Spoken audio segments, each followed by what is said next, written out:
সেটাইয়ে বাম প্রার্থীর সমর্থনের সভায় হামলার অভিযোগ উঠেছে তৃণমূলের বিরুদ্ধে। জানা গিয়েছে রবিবার কোচবিহারের সিতাই বাজারে উপনির্বাচনে প্রচার চালাচ্ছিল বামেরা, সেখানে তৃণমূল কর্মীরা হামলা চালায় বলে অভিযোগ। যদিও তৃণমূলের দাবি তাদের দলীয় প্রার্থী সঙ্গীতা রায়ের জাতিগত শংসাপত্র নিয়ে কুৎসা ছড়ানো হচ্ছিল। সেই সময় তৃণমূলের লোকজন স্থানীয়রাই প্রতিবাদ করেছে। পরাজয় বুঝে গিয়েছে দেখে তৃণমূলের বিরুদ্ধে অপপ্রচার চালানো হয়েছে।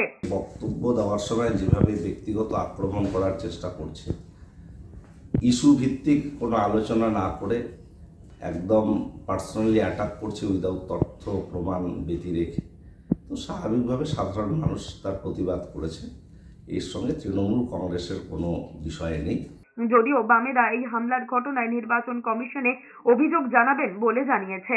তৃণমূল প্রার্থী সঙ্গীতা রায়ের এসসি সার্টিফিকেট সংক্রান্ত অসত্যতার কথা মানুষকে বলছিলেন। সেই সময় দেখা যায় রাস্তার ধার থেকে একদল দুষ্কৃতী, জানা যায় তারা তৃণমূল আশ্রিত দুষ্কৃতী, তারা এসে যারা ওখানে ছিলেন, যারা বক্তব্য শুনছিলেন, তাদেরকে সরিয়ে দেওয়ার চেষ্টা করে, পথসভাটি ভণ্ডুল করার চেষ্টা করে।